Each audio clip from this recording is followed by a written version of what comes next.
Dr. Elena Carter sat on a park bench, sipping her coffee and watching a downy woodpecker hammer away at a tree trunk. Tap, tap, tap, tap, tap.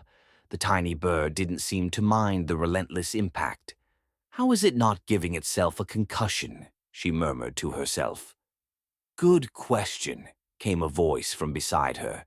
She turned to see a boy, no older than 10, peering up at the bird with equal fascination.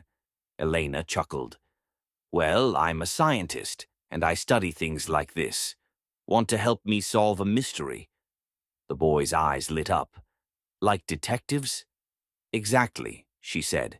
"Let's start by thinking about what happens when something hits its head really hard." Later that day, in her lab, Dr. Carter set up a slow-motion video of a woodpecker hammering away.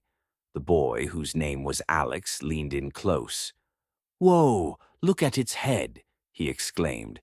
"It doesn't even move backward after hitting." "That's our first clue," Elena said. "Its skull is structured to absorb shock efficiently."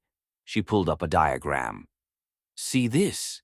She pointed at the woodpecker's thick skull bones. "They're denser than ours, which helps spread out the force." "And what's this?" Alex pointed at a strange-looking structure inside the bird's skull. "That's called the hyoid bone," she explained. "It's a special, super flexible bone that wraps around the woodpecker's brain like a seatbelt. It helps absorb vibrations so the brain doesn't smash against the skull." "Let's test something," Elena said. She handed Alex an egg. "If I drop this, what happens?" Alex grinned.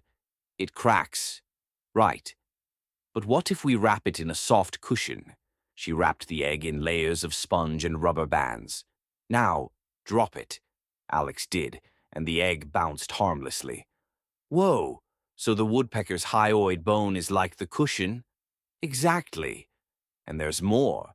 Their skull has almost no space for the brain to move, so there's no room for it to rattle around."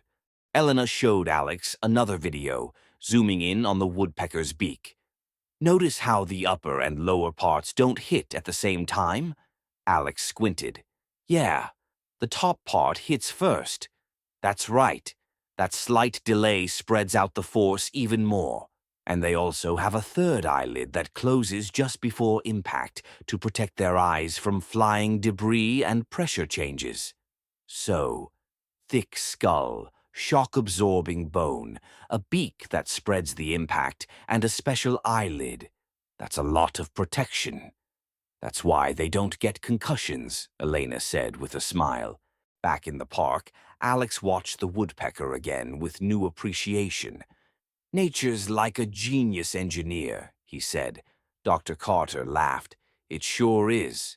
And science is all about uncovering its secrets." As the woodpecker kept pecking away, Alex grinned. "Maybe I'll be a scientist too." Dr. Carter patted his shoulder. "You already are, Alex. Thank you for watching. Subscribe for more videos."